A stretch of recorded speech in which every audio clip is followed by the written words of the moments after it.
When I was working for a mutual fund, one of the best in the world, the Capital Group, one of the industries that I was involved in was recreational vehicles. It would have been in 1974 where those stocks were down in the dumps because you had a recession, and on top of that, you had high gasoline prices and shortages due to the wage and price controls. And so as I was looking at why I wasn't able to make money in the stock market, I came across the idea of saying maybe what I should do is focus on industries that are in real problems, such as in the case with recreational vehicles, and then look within that industry which companies were doing the best in that industry despite it having problems, and focusing on those. And when I did that, up came one candidate called Coachman, located in Indiana. And so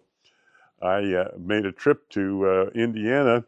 They have very good pie there, and talked to the company and was very impressed with some of the things that they were doing. And one of them was that for one of the problems that many industries had was they were restricted in how much they could increase prices by the federal government. However, in the last 6 months before I got there, the CEO said, we're now able to more than raise prices to meet the cost of inflation. And so now our margins are starting to improve. And so also, if you looked at the financials, although the company was not doing well, their business was starting to increase and they're starting to take market share.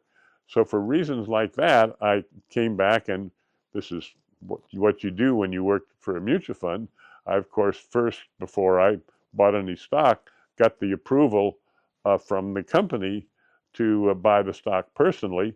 And once I got that approval, then I put most of my quite limited resources in that one stock and went on margin to boot. And in 1 year, I think I bought the stock. It had doubled from something like 2 to 4, and so I bought it around 4 or 5, and a little more than 6 months later, it had moved up to 25. So that had boosted my liquid net worth to up about 10 times when you consider the impact of margin. And so every time, including right now, as I drive home from the gym along the coast in just south of San Francisco, I'm on a road where, guess what? There's a Coachman travel trailer. I always salute. So thank you to Coachman, and thank you for all the good times that we've had from that.